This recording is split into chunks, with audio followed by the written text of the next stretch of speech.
The story begins by introducing Andy and Kay, a couple navigating a world where a fast-moving illness transforms people into dangerous, mindless beings within 2 days. With them is their infant daughter, Rosie. The family has been living cautiously on a houseboat, drifting through the remote waterways of Australia, doing their best to avoid threats lurking on land. One evening, while searching for a secure spot to anchor, Andy notices 2 children playing by the riverbank. He offers a gentle wave, hoping for a friendly exchange, but their father quickly appears, raising a weapon in silent warning. Understanding the message, Andy quietly moves the boat along. Relying mostly on what the river provides, the family has avoided setting foot on land, knowing how risky it can be. However, Kay grows anxious about their dwindling supplies and suggests they stop somewhere to gather essentials. Andy, mindful of the dangers, hesitates and tries to avoid the idea. Later, while traveling along the river, Andy comes across an abandoned sailboat. Hoping to find something useful, he boards it cautiously and gathers a few items, including a bottle of wine. As he moves through the boat, he hears unsettling noises from behind a closed door, but decides against investigating and quickly heads back to his own vessel. When he returns, he passes the gathered supplies to Kay, who expresses concern about their safety, though Andy tries to reassure her. Before long, Kay urges Andy to rest and secretly makes her way to the same sailboat, hoping to uncover more resources. Unaware of the earlier noises Andy had encountered, she ventures inside.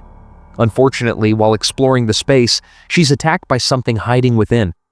Later, Andy awakens to Rosie's cries and realizes Kay is missing. Following a trail, he discovers her injured inside the boat's restroom, struggling with a wound on her leg. Realizing what's happened, Kay retrieves a survival kit Andy had gathered, containing a special wristband to monitor health and supplies meant to ease the effects of the infection. The weight of the moment hits Andy as he faces the difficult reality ahead. The couple shares a quiet conversation about their situation, where Kay confides her fears for their family's future. Together, they make the difficult decision to leave the houseboat behind in search of help. Meanwhile, a young girl named Thumi is shown sketching in her notebook. She walks to a nearby hole in the ground and places a rabbit inside before covering her ears as unsettling noises emerge, suggesting she's been caring for something hidden. Elsewhere, Andy and Kay come across an abandoned vehicle. They narrowly avoid a nearby threat before driving away. Later, as Andy studies a map and Kay tends to Rosie, Kay suddenly collapses, struggling to breathe. Andy rushes to calm her, seeing clear signs that her condition is worsening. At the same time, Thumi returns to the hole with a snake, only to find silence this time. Back with the family, Kay inspects her injury and angrily confronts Andy for keeping quiet about how serious things had become, especially with Rosie at risk. Andy manages to ease her anger and convinces her to stay with them. Fearing she might leave, he disables the car's doorknob to keep her from wandering off. While driving, Andy's attention is caught by a strange figure standing on the road, causing him to crash into a tree. Hours later, Andy regains consciousness and discovers Kay's condition has fully changed. Distressed, he flees with Rosie, but not before getting scratched in the struggle. In desperation, he uses a sedative from the medical kit, takes Kay's wristband, and secures Rosie to his back. The child, missing her mother, begins to cry, so Andy calms her with a familiar scent from Kay's perfume. Continuing on foot, Andy soon encounters the same figure from the road, now showing signs of the sickness.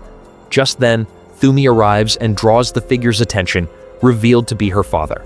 She urges Andy to stay back, even harming her own hand slightly to redirect the man's focus toward her. A short while later, Andy stumbles upon an old school where a retired teacher named Etta offers him shelter, tending to his injuries and explaining that most local families have already fled. She warns Andy it's safer to rest before continuing. That evening, Andy notices a fire in the distance and a woman calling out for Thumi, though it's unclear whether Thumi responds.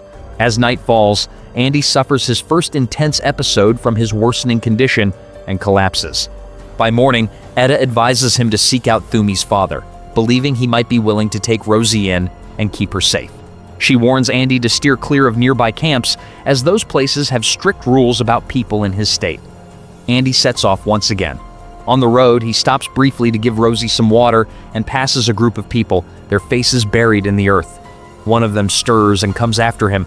Andy manages to find a car, But before he can leave, a man named Vic, trapped under a heavy tank, offers him the car keys in exchange for help. Andy frees him, and together they make a quick escape. Vic takes Andy to a rundown outpost at an old gas plant. There they meet Lorraine, who quietly tends to Rosie. Vic explains that he's been rounding up groups of infected people, hoping to collect valuables before society rebuilds. To Andy's shock, he discovers Thumi being held captive in a cage nearby.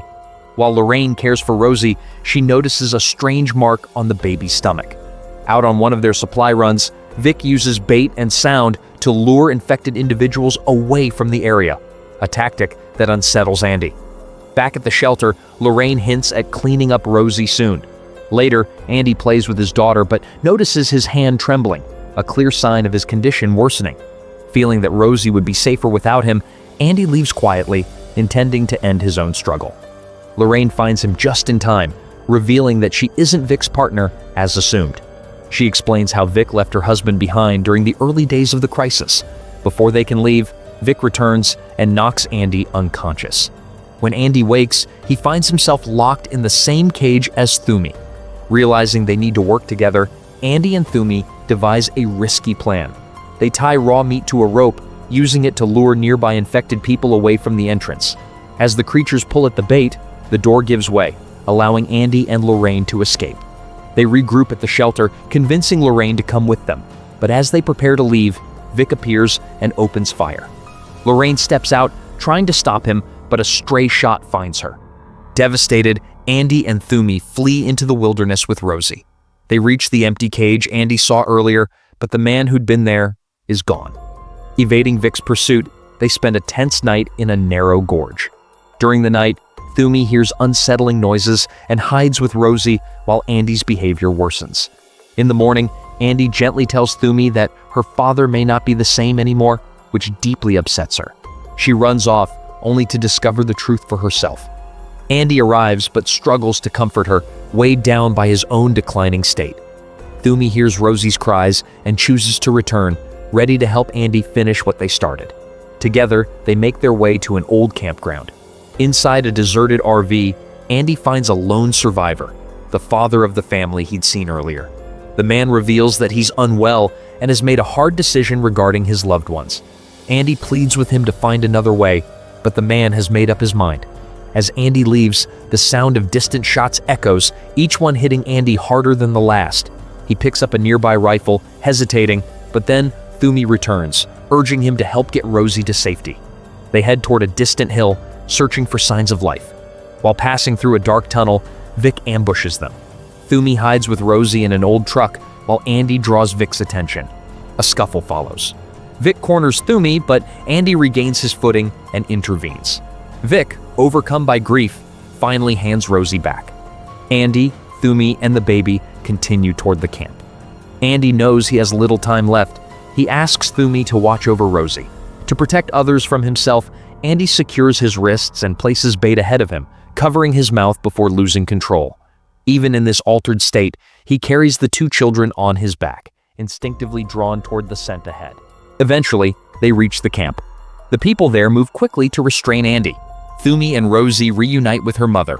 One of the warriors prepares to end Andy's suffering, but Thumi intervenes, using Kay's perfume to spark a final moment of recognition. The scent triggers a faint memory, and Andy seems to understand Rosie is safe now. Thumi then gives a quiet nod, and the warrior steps in to give Andy peace. In the final scene, the community is seen relocating to a secure shelter where members greet them with warmth. Thumi and her mother cradle Rosie as she smiles. On Rosie's little belly, they notice white letters painted, "Thank you." The story closes with a sense of hope, resilience, and survival in a world forever changed.